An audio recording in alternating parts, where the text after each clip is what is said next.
চলো বন্ধুরা, আজ একদম নতুন একটা রেসিপি তোমাদের সঙ্গে শেয়ার করি। স্বাদে গুণে অতুলনীয়। তো দেখো, এটা দেখতেও যতটা সুন্দর, খেতেও ততটা ভালো। বাচ্চাদের টিফিন বক্সে দিয়ে দাও বা বড়দের টিফিন বাটিতে, দুজনেরই কিন্তু টিফিন বক্স একদম ফাঁকা। চলো সময় নষ্ট না করে রেসিপিটা তৈরি করে নিই। দেখো, এখানে ডিমটা ভেঙে সাদা অংশটা নিয়ে নিয়েছি।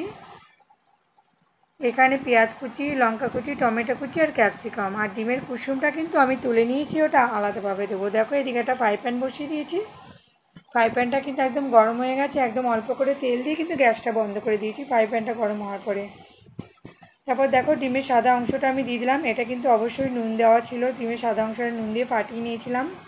পেঁয়াজ কুচি, ক্যাপসিকাম কুচি, টমেটো কুচি আর লঙ্কা কুচি সব কিন্তু আমি ওই ডিমটার ওপরে দিয়ে দেবো। দেখো কি সুন্দর লাগছে দেখতে, তাই না? এবার এই দিয়ে দিলাম একটু নুন, কেননা ডিমে নুন দেওয়া ছিল, সবজিটায় নুন দেওয়া ছিল না, তাই একটু ওপর থেকে দিয়ে দিলাম। এরপর দিয়ে দেবো যেই কুসুমগুলো আলাদা করে রেখেছিলাম সেই কুসুমগুলো। না, কুসুমটা গোটা রাখবো না, একদম ভেঙে দেবো।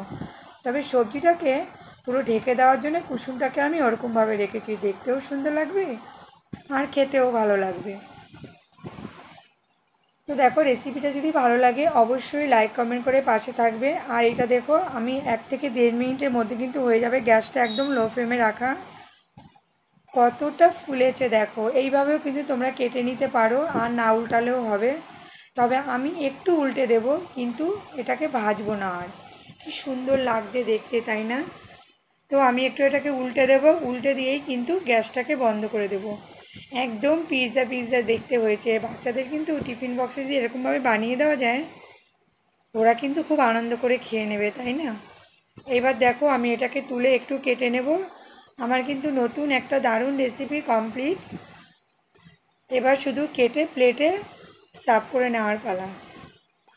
তো দেখো কি সুন্দর দেখতে হয়েছে। আমি কেটে নেব।